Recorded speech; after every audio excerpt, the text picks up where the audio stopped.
আমি গুরুপ্রসাদ চক্রবর্তী, প্রাক্তন উপপ্রধান, প্রাক্তন প্রধান ইনচার্জ ও প্রাক্তন পাণ্ডবেশ্বর ব্লক সহসভাপতি। আমি নরেনবাবুর উদ্দেশ্যে কয়েকটি কথা বলতে চাই। নরেনবাবু, শুনুন,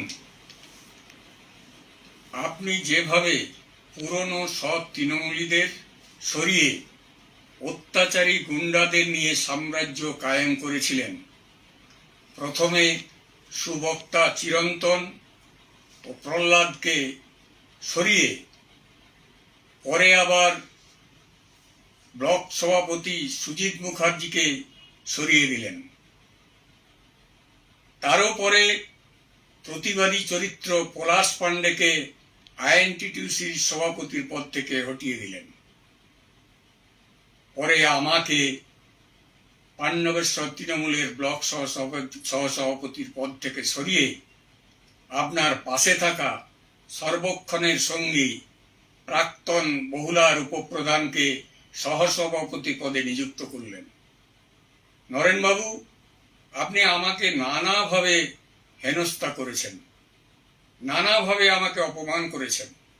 নরেনবাবু, আপনার মনে আছে সিদুলিতে একটা প্রোগ্রাম ছিল, আমার সালটা ঠিক মনে নেই, সম্ভবত 2010 কি 11 সাল হবে।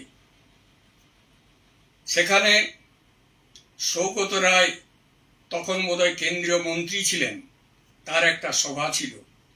আমি পাণ্ডবেশ্বরের তৃণমূল কর্মী হলেও অন্ডাল, জামুরিয়া ব্লক 2 এবং বিভিন্ন জায়গায় আমাকে ডাকা হতো, আমি যেতাম এবং সেই মতো সিদুলির ছেলেরা আমাকে ডেকেছিল এবং আমি সঞ্চালনার দায়িত্ব পালন করছিলাম।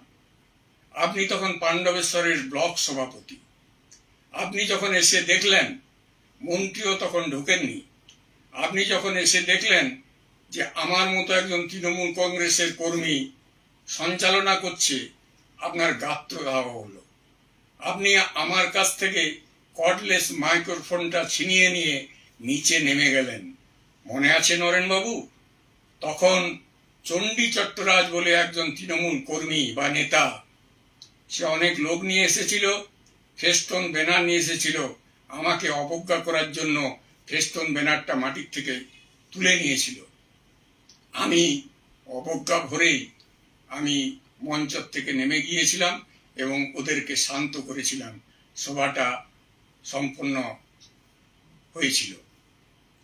আপনার মনে আছে নরেনবাবু, আপনি বহুবার আমাকে অবজ্ঞা করেছেন। আমি আপনার অফিসে যেতাম না, আপনার বাড়িতেও যেতাম না, কারণ আপনি অবজ্ঞা করতেন, কারণ আপনি সৎ লোকদেরই বেশি অবজ্ঞা করেছেন। আমি সৎভাবে রাজনীতিটাই করেছি এবং আমার বিরুদ্ধে আজও পর্যন্ত কোনো দুর্নীতি কেউ দেখাতে পারবে না, আমার বিরুদ্ধে কেউ আঙুল তুলতে পারবে না। আমি সবাইকে সমভাবে, যতদিন উপপ্রধান বা প্রধান ইনচার্জ ছিলাম বা পাণ্ডবেশ্বরের ব্লক সহসভাপতি ছিলাম, আমি সবাইকে সমানভাবে আমি কাজ করে গেছি। কিন্তু কেন জানি না আপনি আমাকে অবজ্ঞা করতেন। আপনি বরাবরই আমাকে অবজ্ঞা করেছেন। এই বিধানসভা নির্বাচনের আগে আমার স্পষ্ট মনে আছে, গুলমোহর ক্লাবের ভেতরে সভা হচ্ছিল, আপনি বাইরে থেকে আসছেন, আমি তখন বক্তব্য রাখছিলাম। আমি কিন্তু নরেনবাবু আপনাকে দেখিনি, কারণ গুলমোহর ক্লাবের ভেতরে সভা হলে বাইরে কি আসে দেখা যায় না। তা আমি আপনাকে স্বাগতম করতে পারিনি। তখন আমার বক্তব্য চলছিল। আপনি যখন সিঁড়ি দিয়ে মঞ্চে উঠলেন, তখন আপনাকে স্বাগতম জানালাম। কিন্তু আপনি তখন মঞ্চে যারা ছিল তাদেরকে বললেন, কি বললেন, সবাইকে বক্তব্য রাখবার দরকার নেই, আমার তাড়া আছে, আমাকে অন্য জায়গায় যেতে হবে, আমাকে এক্ষুনি বক্তব্য রাখতে হবে।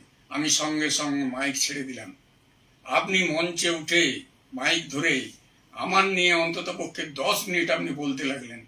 সবাই মিলে বক্তব্য রাখলে কি হবে, কি এইভাবে বক্তব্য রাখা যায় নাকি, এইসব করে আমাকে অপমান করলেন, অবজ্ঞা করলেন।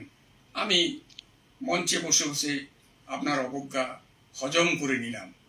বাইরে যখন আমি আসি, সাধারণ তৃণমূল কংগ্রেসের কর্মীরা আমাকে ঘিরে ধরেছিল তারা বলল, দাদা আপনি আসেন কেন, আপনাকে যখন এত অবজ্ঞা করে।